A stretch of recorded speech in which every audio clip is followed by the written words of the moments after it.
katakan dalam glycolysis, glukos nak menghasilkan pyruvate. Glycolysis. And also of course lah menghasilkan ATP and so on and so forth. Kalau at certain condition glukos akan menghasilkan ATP, hasilkan ATP. You need energy, contoh contoh you need energy, hasilkan ATP. At what point yang dia akan berhenti menghasilkan ATP? There must be a regulation of enzyme. Selalu kita akan regulate enzyme tu sendiri. Kita akan cakap, okay, enzyme boleh berehat sebentar bersama KitKat ataupun tak. So, regulate, berarti control. We have a system in our body where we can control the enzyme activity. We can control, so that a big question. Who controls what to be controlled? Bukan kita contoh kita makan gula and then sugar and then kita nak hasilkan ATP. Kita ada tak tahu badan kita, okay, cukup, ATP dah cukup, so stop producing ATP, glycolysis, stop your work. Kita ada tak secara sedar consciously kita kata okay, stop? Tak ada kan? Everything happening without we knowing it happen in the body pun. Katakan sekarang, okay, letak jari kat dahi, letak, okay, stop glycolysis, takkan berlaku benda tu. But what happen is that there's a regulation.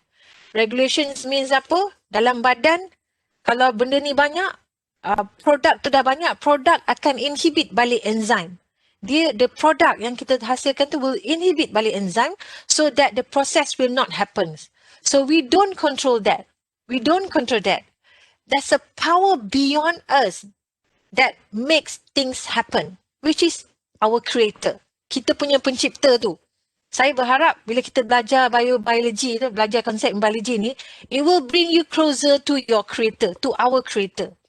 Be it whatever religion you are embracing right now, tapi mesti tahu bahawa semua ni Tuhan yang control.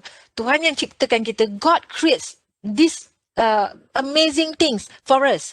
So when you learn, you understand your creator. What are we learning right now is how God showing us how great he is. Yang tu kena ada that mind tu. Contoh macam feedback inhibition kita ada feedback inhibition, we can go reversible inhibition.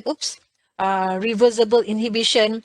Ni pun sama. Kita ada inhibitor that can inhibit the enzyme from happening. Enzyme tu ada active site kan? Active site tu can be competed by inhibitor. Ini dipanggil competitive inhibition. Ada juga enzyme yang dia bukan, contoh saya buat katakan ini dia punya active site.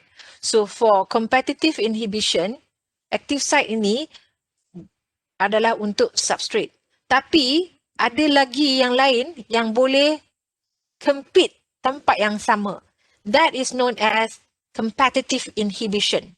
So ada juga yang non-competitive inhibition di mana instead of fighting for the same active site, dia akan pergi pada bahagian yang lain. Ini dipanggil allosteric site. Dia tak fight pun pada kawasan tu. Lantak kau lah nak go for that pun lantak lah. So dia target tempat lain. Dipanggil allosteric site. Allosteric site ni apa berlaku ialah when that inhibitor bind pada allosteric site tu, dia akan tukar bentuk enzyme tu. Kind of like sabotage lah. Dia bind pada allosteric site, dia tukar structure enzyme tu. Bila enzyme tu structure tukar, it will somehow tukar bentuk active site. So, actual substrate tak boleh nak bind pada this enzyme. Bagus ke benda-benda macam ni sebenarnya? In a way, yes. Sebab contoh macam kita makan ubat, kita ada drugs bukan drug dadah tu drugs mean medication when we take medication, so these are something that can stop it from happening. Contoh macam siapa yang ada kolesterol, kita makan ubat, saya tak makan ubat kolesterol, macam statin ke, you pergilah tanya abang-abang, kakak-kakak, makcik-makcik, ayah-ayah ke siapa-siapa dia ambil ubat kolesterol tak? That cholesterol is actually inhibiting an enzyme. dalam cholesterol synthesis. So they stop the body from producing more cholesterol. Tu bagus lah kan, in terms of medication bagus lah. Ada juga uncompetitive. Dia tak bind pada active site, dia tak bind pada allosteric site, but instead they bind pada substrate enzyme complex. Yang bila dah gabung tu kan, dia bind kat situ. So that is uncompetitive. Satu lagi mixed inhibition, di mana they can bind at the same time. So dia macam dia boleh bind, substrate boleh bind, dia boleh bind, so tak ada masalah. So they kind of, we call it mixed inhibition. So these are examples of reversible inhibition. Berarti dia boleh detach balik. Tapi ada satu lagi dipanggil irreversible inhibition. Yang ni once bind permanently there. Tak boleh reverse. So let's look at some figure here. Contoh feedback inhibition ni kan. Tadi masih cakap tadi itulah. This is how we regulate threonine dehydratase. Threonine, isoleucine, those are amino acid. Contoh macam threonine nak menghasilkan isoleucine. Dia ada the first enzyme. Dia lah threonine dehydratase. Kemudian jadi produk 1, produk 2, produk 3, produk 4 sampailah jadi isoleucine. Isoleucine ni bila dah banyak dalam badan, dia akan beritahu threonine. Dia akan inhibit threonine dehydratase. Cakap apa? Stop functioning. So bila dia pergi inhibit enzyme tu, so threonine tak bolehlah menghasilkan the first product. So chain reaction tu akan stop lah. So this is another way of feedback inhibition. Contoh, lagi satu contoh dalam glycolysis ATP tu sendiri boleh jadi inhibitor dalam glycolysis. ATP tu boleh jadi inhibitor, dia buat apa tau? Dia akan inhibit satu enzim pada glukos. Nanti kita tengok. Dia akan inhibit enzim ni, so glycolysis tak berlaku. Dia akan inhibit satu enzim pada glycolysis.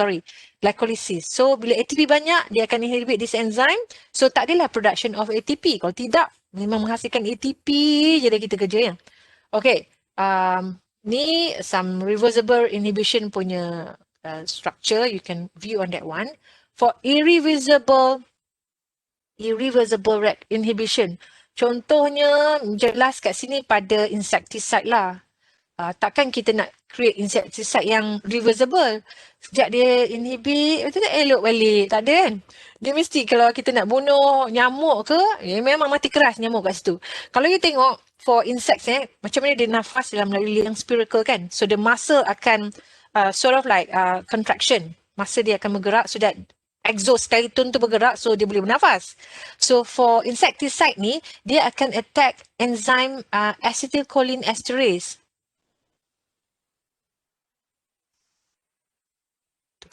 Acetylcholinesterase ni ialah enzyme that involved in the contraction of exoskeleton supaya dia boleh bernafas.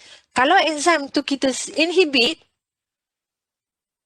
that insect tak boleh nak gerakkan dia punya muscle untuk bernafas. So dia akan mati keras. So you tengok nyamuk, kalau kena insecticide, semua mati keras. Nyamuk mati 2 je. Satu lembik sebab kita squash dia. Satu lagi dia mati keras. Try lah tengok, nanti tengok semua keras. Because of they stiff, the muscle become stiff. Satu lagi irreversible, maksudnya tak boleh detach balik ialah penicillin lah. Penicillin ni come from fungal Dia lah untuk membunuh bakteria. It's an antibacteria or antimicrobe. Antibacteria ni dia akan serang pada cell wall of that bacteria. So dia bind pada cell wall tu. Bila dia bind pada that cell wall, it will not detach. So dia akan menyebabkan lyse ataupun pemecahan pada dinding bakteria tu. The bacteria will go away, insyaAllah. Okay, but some, you have to remember that setengah orang dia allergy to penicillin. So usually the doctor will give some kind of like tag lah kepada orang-orang macam ni. Sebab kalau salah ambil penicillin ni, dia boleh swell up because of allergy. Dia boleh bengkak and then the air passage pada pernafasan selalu boleh bengkak dan tak boleh nak bernafas. That is what we don't want. We just want to kill the bacteria, not the person.